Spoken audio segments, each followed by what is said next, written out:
Halo teman-teman mahasiswa dimanapun kalian berada. Bersama saya Yoga Bahiramsyah, kita akan berbincang-bincang seputar perkuliahan di Universitas Negeri Medan.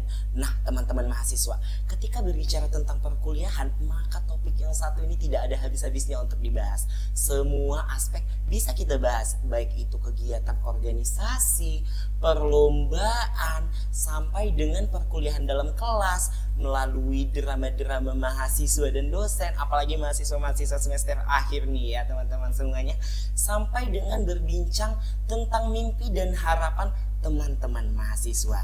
Nah, pada pertemuan kali ini saya tidak sendirian.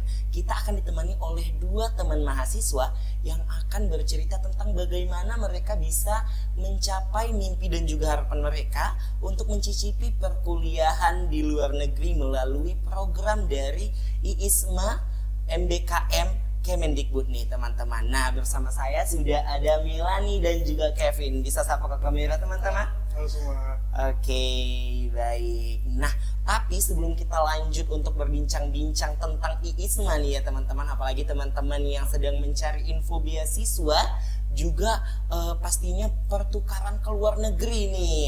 Ada baiknya teman-teman subscribe dulu YouTube Unimed Official. Nah, jadi Melanie dan juga Kevin, silahkan perkenalkan diri dulu ke teman-teman yang ada di rumah maupun ada di kampus. Silahkan. Melanie terlebih dahulu. Oke, thank you. Hai semuanya, kenalin nama lengkap aku Melanie Yohanes Manjunta. Aku mahasiswi Universitas Negeri Medan dan saat ini aku udah semester 8. Aku dari Fakultas Ekonomi dan dari jurusan akuntansi. Oke, jurusan akuntansi semester 8 ya? Iya. Wah, sama dong kita. Oke, silakan Kevin. Baik, perkenalkan nama saya Kevin Heston dan Simanjuntak. Saya dari jurusan manajemen, prodi kewirausahaan, dan saya semester 6. Jadi masih ada setahun lagi. Oke, masih ada setahun lagi kesempatan di Unimed ya. Semoga setahun lagi nih beneran. Amin ya.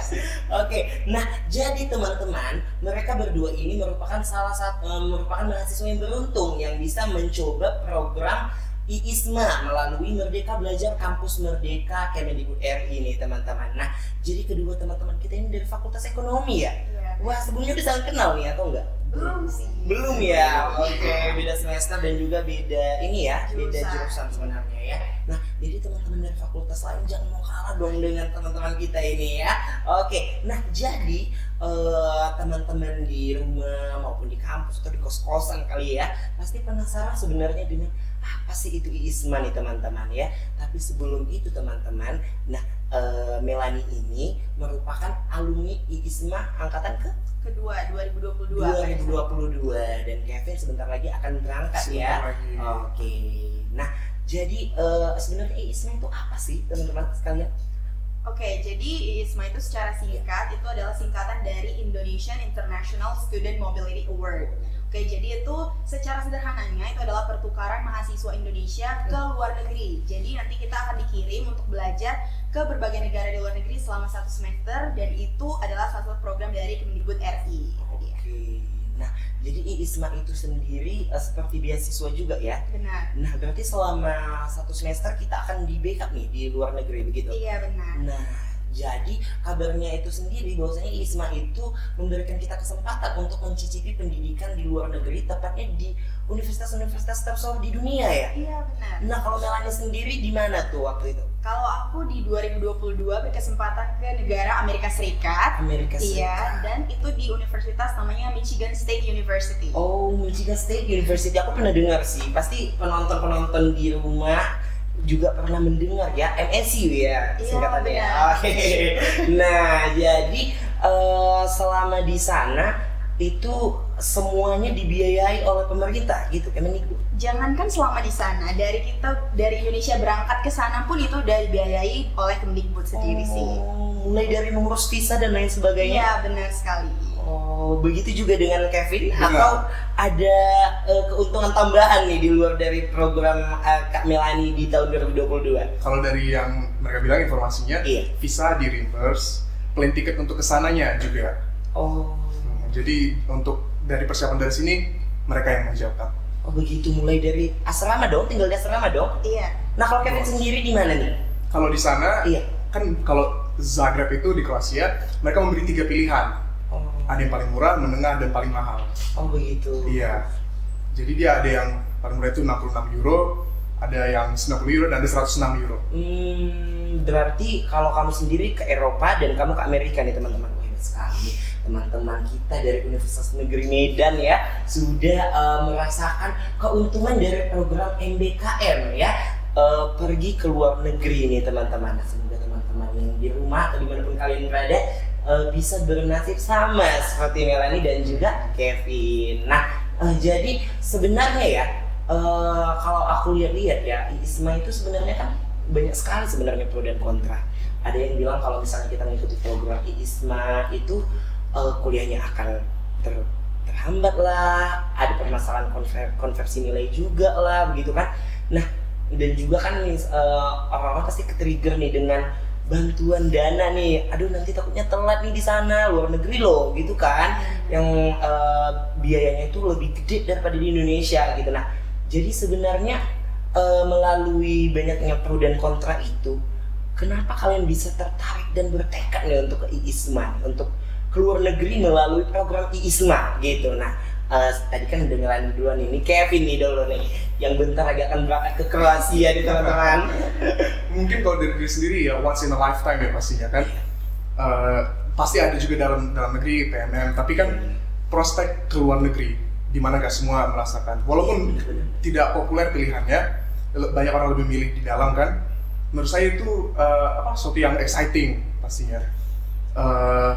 Mencoba sesuatu yang dia benar-benar tidak lumrah.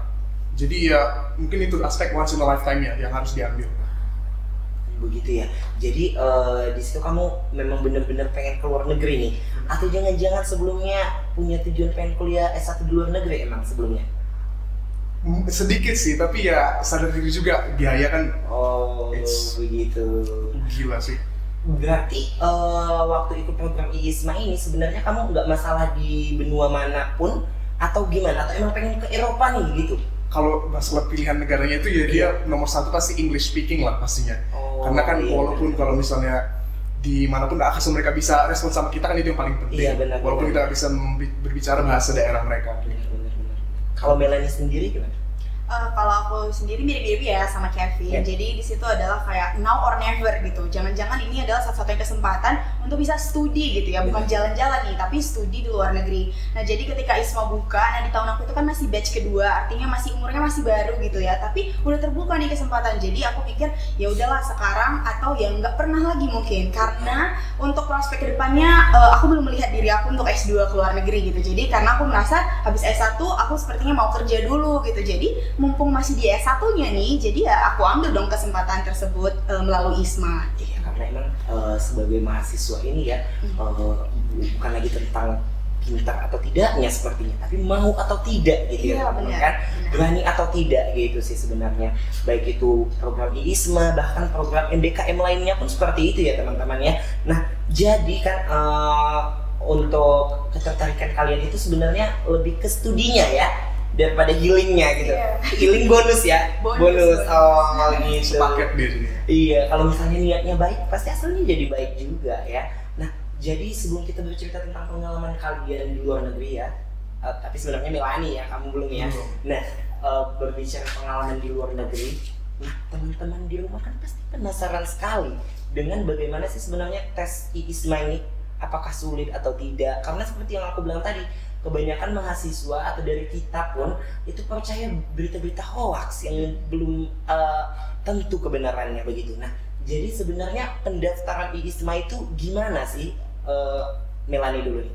Oke, jadi pendaftaran itu bukan susah atau tidaknya, tapi itu adalah tentang preparation ya, persiapan per individu atau tiap orangnya. Jadi kalau sebenarnya ini kan sama ya tadi udah dijelasin itu MBKM. Jadi alurnya itu ya administrasi tentu nomor satu, lalu kedua ada yang namanya tes kebinekaan, dan yang ketiga itu wawancara. Jadi stepnya itu sebenarnya hanya 3 garis besar ini aja. Nah tapi ya tentu berbeda ya, karena semuanya akan dilakukan dalam bahasa Inggris. Jadi tentu kemampuan berbahasa Inggris itu sangat penting dan sangat krusial gitu dalam pendaftaran atau proses aplikasi ISMA itu sendiri. Nah, jadi proses pendaftarannya itu tahapannya ada berapa tahap aja sih, Kevin?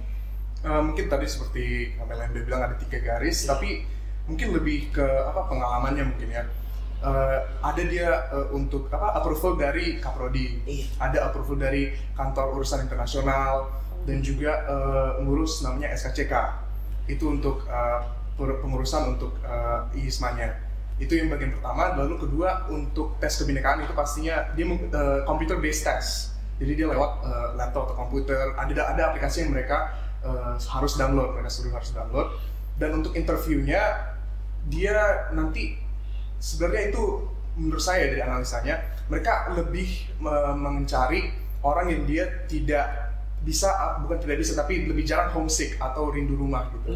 Oh begitu. Iya, menurut saya. Itu fakta itu dari mana tuh? Kalau dari saya sendiri menganalisa pertanyaan-pertanyaan mereka gitu. Karena kan kemarin pas interview mereka nanya pertama tentunya kita introduction gitu kan, nama, asal dari mana. Habis itu mereka bagian habis selanjutnya relationship kita terhadap orang sekitar kita gitu.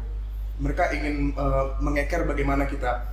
Habis itu ada dia namanya mental stability, mereka nanya.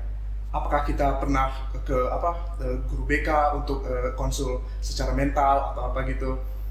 Habis itu yang mungkin agak ke belakangnya terakhir itu dia namanya kontribusi kita terhadap negara setelah kembali.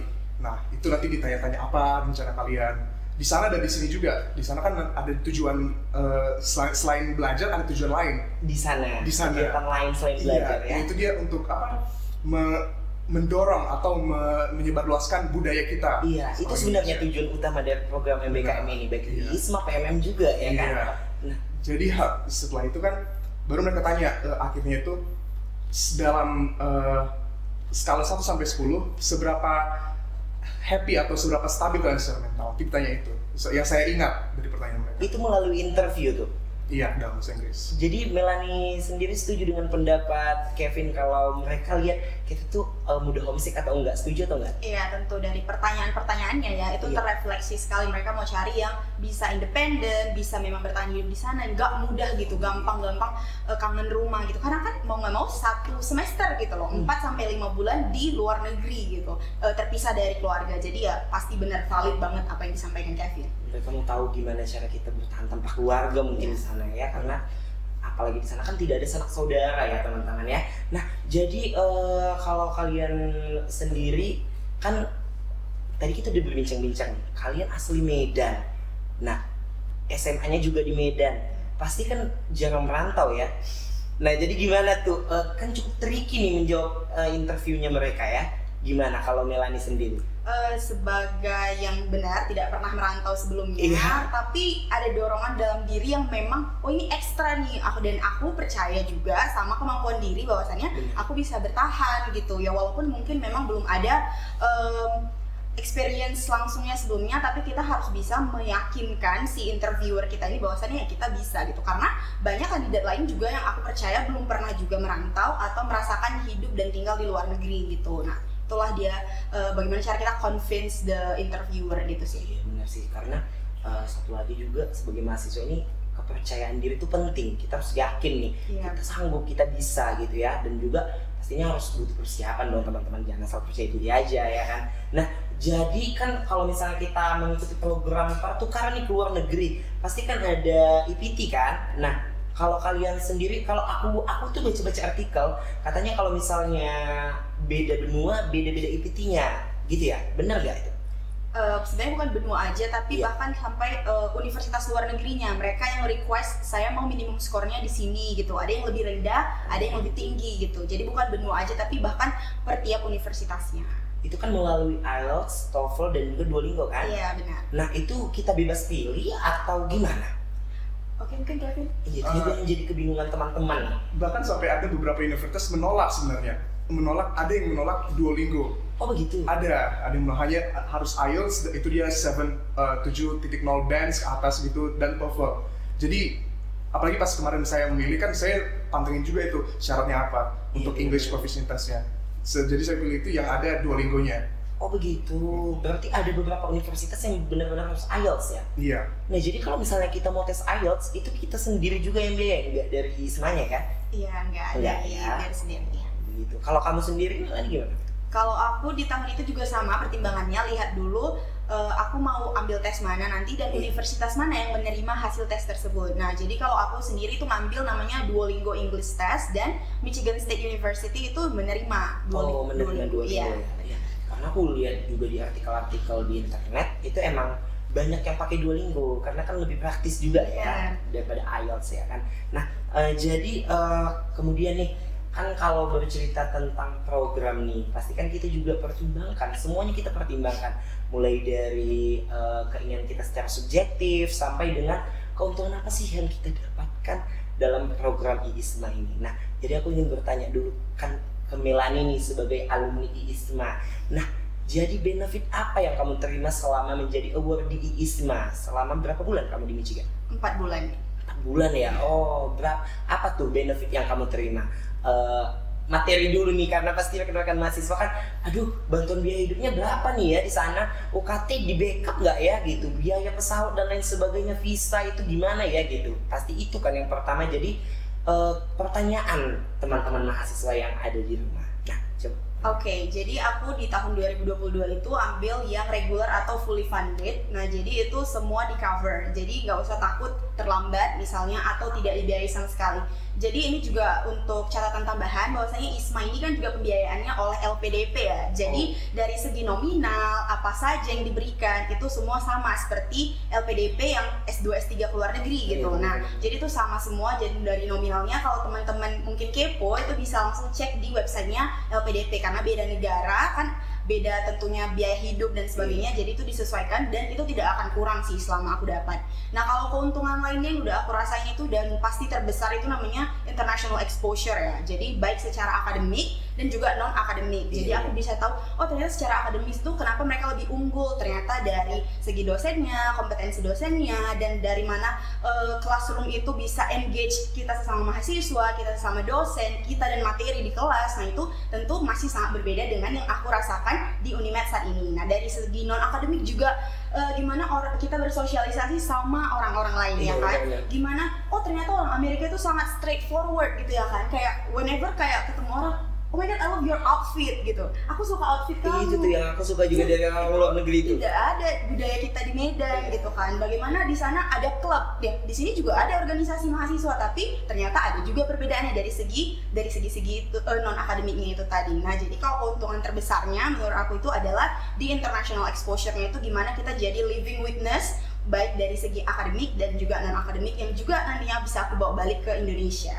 Oh begitu. Nah, jadi kan pasti teman-teman mahasiswa yang ada di rumah juga ketika memang memutuskan untuk mengikuti IISMA, pasti mereka mempertimbangkan apa yang sudah dikatakan Melanie ya, seperti keuntungan non akademik ya, relasi. Kapan lagi lo kita dapat relasi bersama mahasiswa-mahasiswa di luar negeri, dan juga pengalaman belajar di luar negeri yang pastinya lebih jauh lebih kompeten mungkin bisa jadi ya kan. Nah, dan juga untuk bantuan biaya hidup berarti oke ya, aman ya, aman semua ya, visa, pesawat juga ya. Dan itu ada perbedaannya atau tidak dengan periodenya Kevin sekarang? Mungkin enggak sih, tapi kan kalau saya kan di Eropa pasti pakainya di Kroasia euro dia. Iya. Pasti ada perbedaan itu kurs, karena ngomong-ngomong sama alumni yang di Kroasia kemarin tahun lalu, dia itu 550 euro itu living allowances-nya, baru ada dia settlement allowances-nya lagi sama dia 550. Jadi untuk satu bulan pertama baru landing itu dia sekitar 1.100 euro gitu. Itu alumni, dan mereka juga bilang ada kemungkinan untuk yang tahun ini naik dia. Tapi juga pasti ada konsnya, dibilang seperti mungkin perbandingan student exchange, dia di Eropa ada namanya Erasmus Plus. Nah, di sana mereka seperti mungkin seperti membership lah, dimana untuk cuci baju gitu kan, laundry, mereka hanya 1 euro, dimana kita harus 2 euro atau 3 euro gitu. Ada perbedaan sama student exchange lain programnya, tapi ya masih di cover lah. Oh, berarti tadi kan kamu bilang udah nanya-nanya alumni IISMA yang ke Kroasia ya, berarti kita ada akses nih untuk nanya alumni-alumni? Ada sih, tapi ya bukan dari Unimed. Iya, jadi dari mana nih? Kalau misalnya kemarin itu kan ada namanya gathering. Gathering gitu, dia ini belum ada pihak IISMA-nya, hanya sesama alumni dan yang akan pergi. Nah, di situ bisa persiapan untuk list pertanyaan gitu untuk ditanya. Kemarin tuh lama juga, ada sekitar 2 jam 3 jam cuma nanya alumni gitu. Harapan aku dan teman-teman di rumah pastinya untuk kalian bisa berbagi pengalaman juga sih sama adik-adik kita mungkin ya, atau teman-teman yang nantinya ingin mencoba juga IISMA ya, karena itu kan salah satu kontribusi ya setelah mengikuti program ini. Disitulah letak efektivitasnya begitu sebenarnya. Nah, jadi kan kalau kita misalnya pertukaran mahasiswa nih ke luar negeri, itu kursnya mata kuliahnya berbeda dong. Kalian gimana?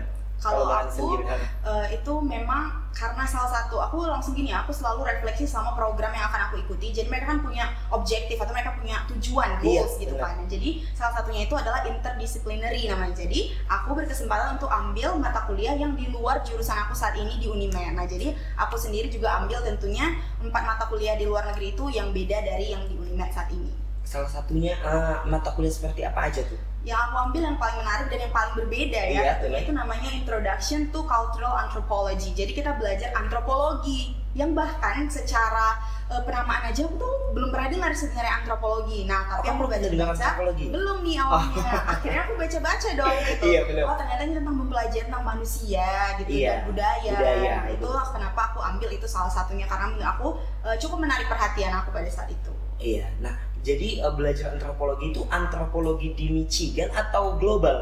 Oh, kalau di kelas aku itu karena international classroom juga kan, jadi kita belajar budaya di Amerika dan Amerika bagian lainnya serta di secara global juga. Sementara kamu sendiri jurusan akuntansi ya? Iya, benar. Jadi empatnya mata kuliah yang kamu ambil itu di luar jurusan kamu atau gimana? Iya, di luar jurusan aku. Nggak ada satupun yang dari jurusan kamu? Nggak ada. Nah, itu salah satu keuntungan programnya BKN sebenarnya teman-teman. Nah, oke. Nah, baik. Kalau Kevin sendiri sudah memilih mata kuliah? Sudah, ada 4 course kan yang bisa dipilih. Nah, saya pilihnya itu ada 4-nya. International Business, Corporate Risk Management, Communication Skills, sama Business Law. Jadi semuanya hubungan sama bisnis. Oh, memang suka bisnis kali ya. Oke, mungkin kalau saya mengikuti program itu saya akan seperti Melani sepertinya, memilih silang. Oke, nah jadi thank you banget nih Kevin, Melani yang sudah berbagi pengalaman ke teman-teman, yang sudah mau menyempatkan waktunya untuk mampir di podcast Unimed Official ya.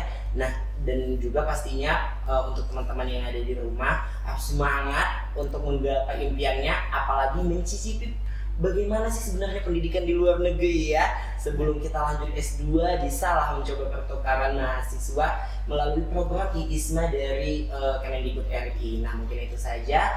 Terima kasih untuk Kevin dan juga Melani, dan untuk teman-teman yang ada di rumah dan dimanapun kalian berada, semoga sehat-sehat selalu dan sampai jumpa.